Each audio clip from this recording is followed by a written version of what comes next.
அறை ஓதுவித்து இவரை வளர்த்தானும் வசிட்டனே கான்.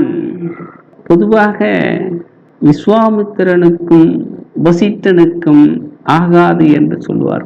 இந்த ஆகாதவர்களால் தான் ஆகாத காரியங்கள் கூட ஆகுமாம். சில வேளை நீங்கள் பார்த்தால் உறவினரிடையே எனக்கும் அவருக்கும் ஆகாது என்று சொல்லிக் கொண்டிருக்கிறவர்கள் திருமண நிகழ்வை ஆக்கிக் கொள்வார். ஆகவே வசிட்டன் தான் வளர்த்தான், அவன் வசிட்டனை போல தவ ஒழுக்கத்தோடு இருப்பான். ஆகவே நீ தைரியமாக சீதையை தரலாம். அதற்கு முன்பாக ராமன் வில்லை காண்பான். ஆகவே அந்த வில்லை கொண்டு வரச் யாரும் அசைக்க முடியாத அந்த வில்லை எடுத்து வரச் செல்லுகிறார்கள்.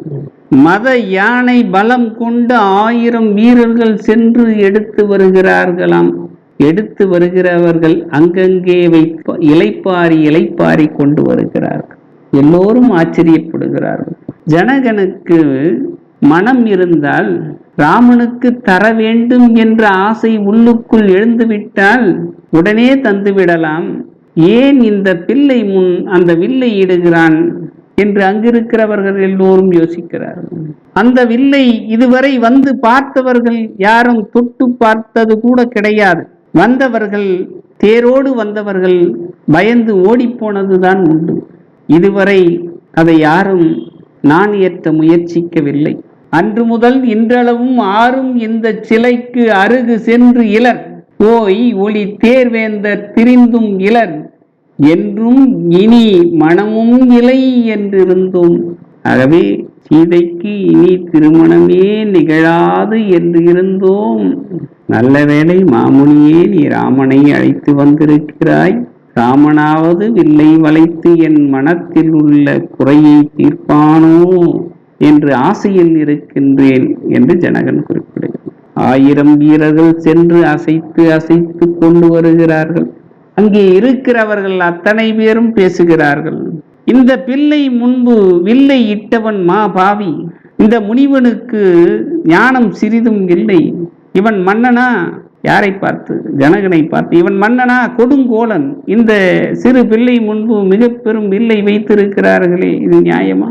கங்கையின் பெருக்கெடுத்த வேகத்தை தன் சடைமுடியில் கட்டி வைத்த சிவ தனுசு அல்லவா? சிவனின் தனுசு அல்லவா? வெள்ளம் அணைத்தவன் வில்லை எடுத்து இப்பிள்ளை முன் இட்டது பேதமை என்பார். ஞான முனிவனுக்கு ஒரு நான் இலை என்பார். கோன் இவன் இன் கொடியோ நிலை என்பார்.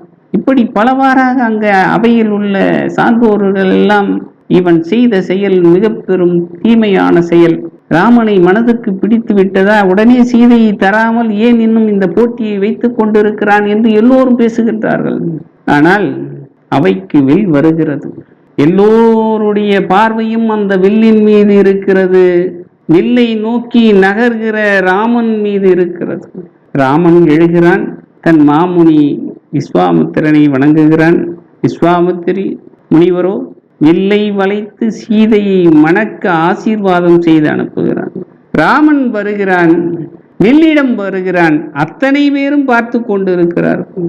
ஆடக மால்வரை அன்னது தன்னை தேட அரு மாமணி சீதை எனும் பொன் சூடக வாழ்வலை சூட்டிட நீட்டும் ஏடவிழ் மாலை இது என்ன எடுத்தான்.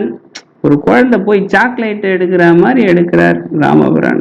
மலை போன்று இருக்கிற அந்த சிவதனுசை ராமன் எடுக்கிறான். எப்படி எடுக்கிறாராம்?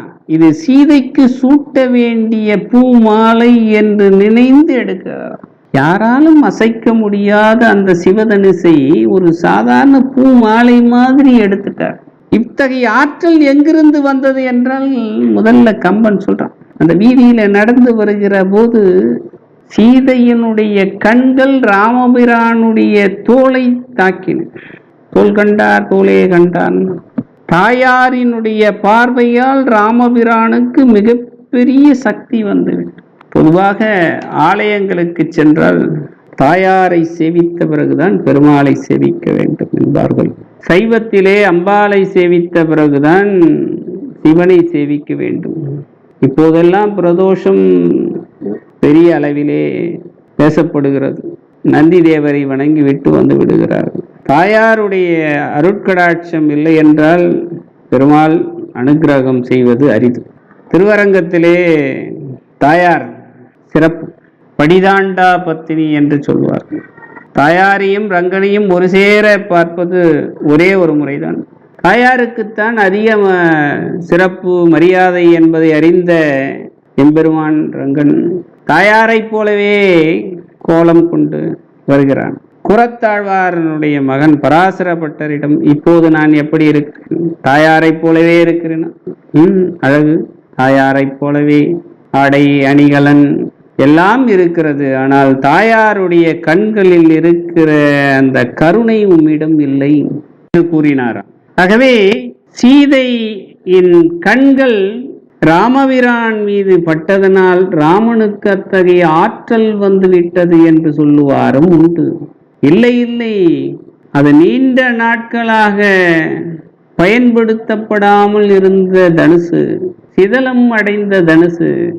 ஆகவே அது உடைக்கப்பட்டு விட்டது என்று சொல்லுவார்கள் அறிவியலிகள். ராமன் எழுகிறான், வில்லை எடுக்கிறான். வில்லை எடுத்து ஒரு முனையை தன் பாதங்களில் அழுத்தி மறு முனையை வளைத்து நான் ஏற்ற வேண்டும். கையால் எடுத்தது கண்டனர், இற்றது கேட்டார் என்று கம்பன் முடித்துவிடும். எல்லாருடைய கண்களும் ராமனையே பார்த்து கொண்டிருக்கிறது. அவன் எடுக்கின்ற செயலை பார்த்து கொண்டிருக்கிறது. ஆனால் அவன் எப்போது எடுத்தான், எப்போது நான் ஏற்றினான், எப்போது உடைந்தது என்று தெரியவில்லை. எடுத்ததைத்தான் பார்த்தார்கள், வில் ஒடிந்த சத்தத்தைத்தான் கேட்டார்கள். வில் தானாகவே உடைந்து விழுந்து விட்டது என்று வியாக்கியானம் செய்பவர்களும் உண்டு. ராமனுடைய பாதத்தை வில்லின் ஒரு முனைதானே பட்டது, இன்னொரு முனை ஆசைப்படுகிறதாம். ஒருவேளை நாம் முடியாமல் போனால் ராமனுடைய பாதத்தை நாம் தொட முடியாது என்று நினைந்து அந்த வில்லே உடைந்து ராமனுடைய பாதத்தில் விழுந்து விட்டது. எப்படியோ உடைந்தது, தடை உடைந்தது. அங்கே இருக்கின்ற அத்தனை பேரும் மகிழ்கின்றார்கள். பெரியாழ்வார் பாடுகின்றாரே, ஓடினார் ஆடினார் பாடினார். கண்ணன் பிறந்து விட்டவுடனே ஆயர்பாடி மக்கள் எல்லாரும் மகிழ்ச்சியில் திளைத்தார்கள். வண்ணமாடங்கள் சூழ் திருக்கோட்டியூர் கண்ணன் நம் எல்லோரும் மகிழ்ச்சியில் திளைக்கின்றனர். தோழி ஒருத்தி வேகமாய் சென்று தன்னை சீதா பிராட்டியிடம் வில்